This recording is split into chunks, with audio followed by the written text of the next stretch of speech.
China on Friday imposed sanctions on Speaker Nancy Pelosi, Democrat of California, following her visit to Taiwan, with the country's Ministry of Foreign Affairs calling the trip a gross interference and an egregious provocation. Pelosi arrived in Taiwan on Tuesday after days of speculation about whether she would make the trip to the self-governing island and potentially intensify relations with China, which views Taiwan as a territory that will eventually be reunited with the mainland. In disregard of China's grave concerns and firm opposition, Speaker of the U.S. House of Representatives Nancy Pelosi insisted on visiting China's Taiwan region. This constitutes a gross interference in China's internal affairs. It gravely undermines China's sovereignty and territorial integrity, seriously tramples on the One China principle, and severely threatens peace and stability across the Taiwan Straits, a China Foreign Ministry spokesperson said in a statement. In response to Pelosi's egregious provocation, China decides to adopt sanctions on Pelosi and her immediate family members in accordance with relevant laws of the People's Republic of China, the statement concluded. The sanctions follow a warning last month from Chinese Foreign Ministry spokesman Zhao Lijian, who said that Pelosi visiting Taiwan would seriously violate the One China policy, in which the U.S. recognizes Beijing's view that there is only one Chinese government. Lijian also noted that China will take strong and resolute measures to safeguard its sovereignty and territorial integrity if Pelosi made the decision to go to Taiwan. Some members of the Biden administration were also opposed to Pelosi visiting Taiwan. President Biden told reporters last month that the U.S. military thinks it's not a good idea right now. Pelosi explained in an op-ed published in the Washington Post shortly after she landed on a self-governing island why she made the decision to visit Taiwan. In the face of the Chinese Communist Party's accelerating aggression, our congressional delegation's visit should be seen as an unequivocal statement that America stands with Taiwan, our democratic partner, as it defends itself and its freedom. Pelosi is the highest ranking U.S. official to travel to Taiwan since 1997, when then Speaker Newt Gingrich visited the island. So,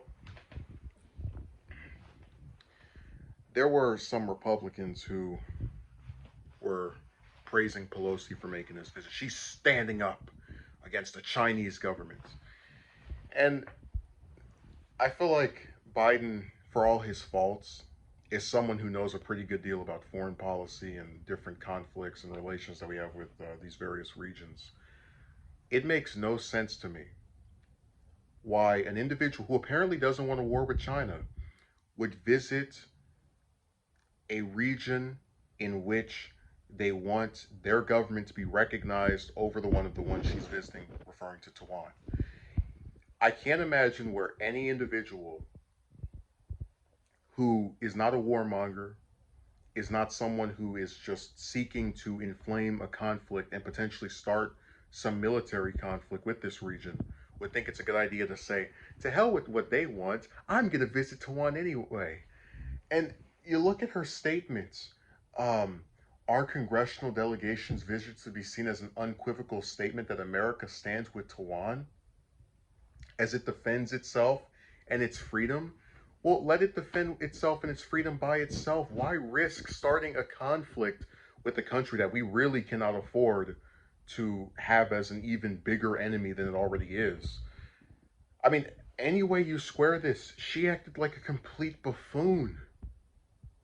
You're going to come to this region where the other great superpower of the world is trying to declare its sovereignty over, basically stick a middle finger in their face, and now you're getting sanctioned. And there's some other stuff that China's doing to us as well. I might cover at a later date, depending on how big it is. But this was an extremely dumb move, and it's all grandstanding. I'm going over here to show that we stand with them. Well, are you going to, I don't know, take the people out of that country and move them across the various regions that are part of NATO so that they can be separated from this evil Chinese government as you're portraying them? Are you going to give them some kind of, or any type of way of getting out of being under the control of these people that you claim are so barbaric and villainous? No, she's just there to grandstand, take some pictures, and stoke a conflict with a region that, if it really wanted to, could wipe us off the face of the earth. So I'm very sad that we have politicians from both parties who think this makes sense.